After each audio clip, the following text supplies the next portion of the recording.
เสื้อบ้านไม่ได้หลายคนสงสัยเข้ามาแมนบอว่าที่ไอเต็กเพิ่นจัดงานอย่างเดี๋ยววันนี้เอ็มจะพาทุกคนไปฮับเบิ้งและฮับชมนำการว่าเพิ่นมีงานวางแสดงงานบอกได้ว่างานนี้ปีหนึ่งเพิ่นมีเทื่อนึงทุกคนจัดนักจัดเต็มกันเลยทีเดียวซึ่งเพิ่นจะรวบรวมเอาอาหารทั้งภายในและต่างประเทศเข้าร่วมนั่นก็คือประเทศเพื่อนบ้านคือประเทศเวียดนามเฮานั่นเองมาทุกคนวันนี้เฮาจะเป็นร้านค้าออนไลน์จะไปถ่ายทุกๆบอนทุกๆร้านให้ทุกคนเบิ้งซึ่งงานนี้จะมีชื่อว่างานวางแสดงสินค้าระหว่างประเทศเวียดนามและประเทศลาวซึ่งงานนี้เพิ่นจะจัดอยู่ที่ศูนย์การค้าไอเต็กชั้น2สวรรค์เขตนั่นเองบอกเลยว่าภายได้มางานนี้อันตื่นหูตื่นตากันค่ะทุกคนเพิ่นจัดยักษ์จัดเตรียมและจัดออกมาสวยงามแห่งอดีตได้ยินเพิ่นบอกว่าเป็นงานบางแสดงสินค้าครั้งที่6ระหว่างประเทศลาวกับประเทศเวียดนามนี่แหละมื้อนี้เราเองก็จะบ่พลาดที่จะมาถ่ายทุกอย่างค่ะ FC เบิ่งแต่เฮาเข้ามาทางในแล้วตื่นหูตื่นตาทุกคนมาร้านแรกของเฮาก็จะมาที่ร้านเกิร์นี่ก็จะเป็นร้านไข่เกิร์เวียดนามทุกคนเฮาบ่แน่ใจว่าเกิร์ยุคก่อนฮันบ่หรือว่ายุคใดแต่รู้สึกว่าเพิ่นงามมาทุกคนเป็นแต่ไส้โทนทานค่ะพอแต่เฮาได้รูปถ่ายวิดีโอจากร้านเพิ่นพอเฮาจะออกมานะ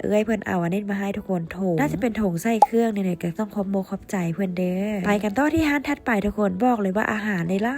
อันไรเนี่ยทุกคนร้านค้าที่เข้าร่วมเพิ่นรวบรวมเอาวันละร้านค้าที่แบบได้คุณภาพประสิทธิ์ไปเข้าร่วมสำหรับงานนี้เพื่อโชว์สินค้าที่เป็นแบรนด์ของคนลาวและก็ของประเทศเวียดนามที่เข้ามาร่วมนำการเพิ่นก็จะคัดกรองเอาสำหรับสินค้าที่แบบได้คุณภาพประสิทธิ์ไปสำหรับงานนี้เพราะว่าเป็นงานระหว่างประเทศทุกคนก็จะเอาที่แบบสินค้าที่แบบได้มาตรฐานประสิทธิ์ไปงานนี้เพิ่นจะจัดขึ้นตั้งแต่วันที่1หาวันที่5เด้อทุกคนเด้อภายที่บ่ได้มากับพาวมาเด้อในมื้อที่เฮามานั้นเป็นวันที่1ทุกคนเฮามามื้อเปิดงานเลยไปใส่มาใส่กับไปมื้อเปิดงานเลยพวกเฮาตอนไปรีวิวที่งานสวรรค์พันเพชรก็คือการไปมื้อแรกแหกมาเลยบางร้านเพิ่นยังบ่เปิดซะบอกเลยว่างานนี้หลายร้านนะคะเขาร่วมอดีตทุกคนพวกคาสิโนก็เข้ามาร่วมเส้นเดียวกันส่วนหลายสินค้าภายในงานนั้นก็จะเป็นของประเทศเวียดนามหลายกว่าเท่าที่เฮาสังเกตนะงานนี้เพราะว่ามานี่บ่ได้เสียเงินเลยทุกคนเพราะว่าไปร้านใดเพิ่นก็มีแต่ให้ซิ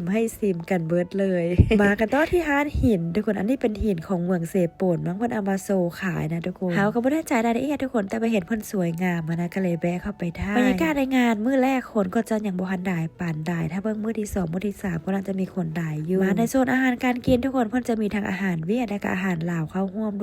ูกชิ้นมักผงมักพร้าวร้านอาหารเพิ่นก็จะบ่มีหลายปานใดทุกคนแต่ส่วนหลายจะเป็นพวกร้านค้าบ่สิสปายร้านค้าที่เป็นอย่างเช่นพวกข้าวสารและเป็นของแห้งของหยังหั่นนะสำหรับอาหารโซนทันเฮาก็บ่ค่อยเห็นหลายปานใดทุกคนและก็จะมีปิ้งไก่ทุกคนขาดบ่ได้แล้วสำหรับงานนี้สำหรับงานบางแสดงสินค้านี้เฮาก็มีโอกาสได้ถ่ายแต่ปีเดียวเด้อทุกคนเพราะว่าที่ผ่านมาเฮาก็บ่ได้เคยถ่ายจักเทื่อไปล้อมาเจอร้านสาวกุ๊กกิ๊กทุกคนร้านส้มหมูยกโป้ร้านนี้เพิ่นก็ได้รับเชิญเข้าร่วมทุกคนถือว่าเป็นร้านส้มที่แบบไร้มาตรฐานและคุณภาพไปนี่เพิ่นยังได้เชิญเข้าร่วมสำหรับงานระหว่างประเทศแบบนี้เพราะว่าเท่าที่เฮาฮู้มาถ้าสินค้าใดที่บ่ได้คุณภาพก็อาจจะบ่ได้เข้าร่วมสำหรับงานนี้ร้านนี้บอกเลยว่าขึ้นชื่อว่าส้มหมูทุกคนมีครบเกือบทุกๆอย่างเลยนะร้านเพิ่นเป็นตาแซ่บกันทั้งนั้นใครที่ได้มางานนี้ก็อย่าลืมแวะไปชมไปซิมกับเพิ่นเด้อทุกคนเด้อแซ่บทุกอย่างเลยเพิ่นก็จะมาเปิดบูธนี้เป็นครั้งแรกในชีวิตเพิ่นว่าจังซั่นก็มีการตื่น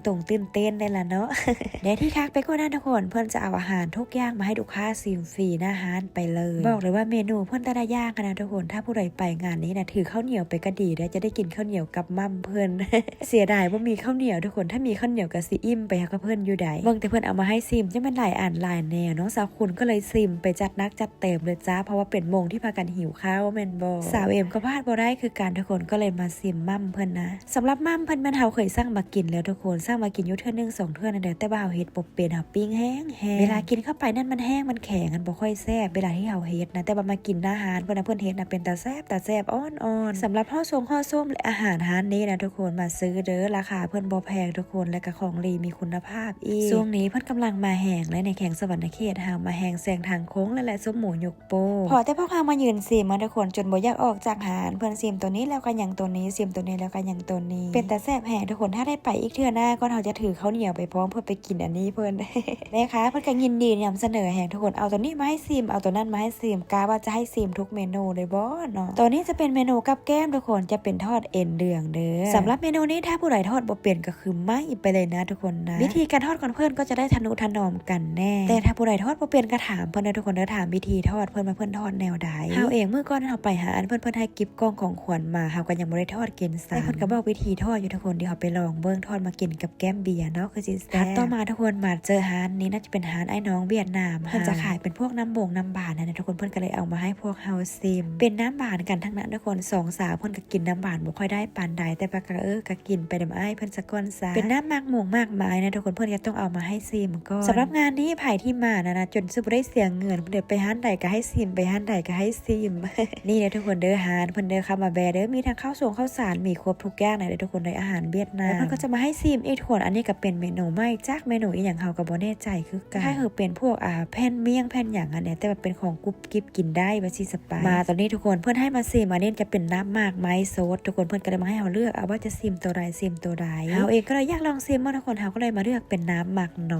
อดเพิ่นกินเข้าไปนะแซ่บเลยทุกคนเอาไว้ถ้าได้ไปอีกก่อนสิไปซื้อน้ำเพิ่นมากินทุกคนที่เพิ่นจะเกี่ยมไปให้ลูกค้าเพื่อมาซิมนะสำหรับงานนี้บอกว่าโอ้โหมาแบบซิมไปเกือบทุกร้านเลยนะคะไปร้านใดก็จังมันมีแต่คนหาคนแพงมีแต่คนให้ซองให้ซิมและก็มีคนให้ของภาคของต้อนพร้อมเลยทุกคนโอ้โหสำหรับงานนี้มีแต่คนให้กับให้ไผที่ยังบ่ทันมากับพาวมาแล้วทุกคนเด้อสำหรับงานนี้เด้ออยากให้ทุกคนมารอชมรอซิมเด้อมากันต่อที่ร้านสุดท้ายทุกคนโอ้โหยังบ่แล้วกับการซิมส่วนหลายก็จะเป็นไอ้น้องทางเวียดนามเฮาทุกคนเพิ่นก็สิเว้าไล่แต่ภาษาเวียดเนาะเฮากับปูป่าไปนำเพิ่นทันแดตัวใดได้ก็ได้ไปตัวใดได้บ่ได้ก็คุกเกิลทันสเตทเข้าช่วยจ้าพี่น้องแต่สุดท้ายก็รอดทุกงานนะจ๊ะขนาดลมกันคนละภาษานะจ๊ะ สำหรับร้านนี้ก็จะเป็นเมนูน้ำเกี่ยวกันทุกคนเพิ่นจะเอาน้ำอีกอย่างหลากหลายมาให้เฮาตัวที่เฮาซิมน่าจะเป็นน้ำหมากพร้าวนะทุกคนอย่าดื่มเด้อภายได้มากับมาอุดหนุนเพิ่นเด้อร้านนี้เด้อสำหรับงานนี้เฮารู้สึกว่าเพิ่นจัดขึ้นมางามในทางหน้างานนะงามทุกคนเบิ่งแล้วสบายหูสบายตาค่ะงานบางแสดงสินค้าระบางประเทศเพิ่นจะจัดขึ้นภายในปีนึงเทื่อนึงเท่านั้นเด้อทุกคนเด้ออย่าลืมมาแล้วมาซิมและมาอุดหนุนสินค้าของคนลาวเฮาและเพื่อนบ้านเด้อขอได้เฮากำลังจะกราบทุกคนลงมาสั้นล่มทุกคนมาดิ้นเกมกับผู้ว่าเวียดนามอีกแล้วกำลังจะดิ้นเกมกับหวยลาวหวยอีหยังของเพื่อนเนี่ยทุกคนพอดีผู้ว่าเวียดนามมาทักแล้วก็เลยส่วนดิ้นเกมเฮาก็ดิ้นเกมกันไปเลย ไล่ของแก้บของแถมไปทุกคนเป็นกระโปรงกระเป๋ากันไปใครที่มางานนี้ถ้าได้ภาษาเวียดบอกวันเลิศค่ะเพราะว่ามีแต่ผู้ว่าเวียดนามล่อๆกันทั้งนั้นอย่าลืมมากินมาชมเด้อทุกคนเด้ออย่าลืมมาอุดหนุนสินค้าของคนลาวและเพื่อนบ้านเฮาในเด้อ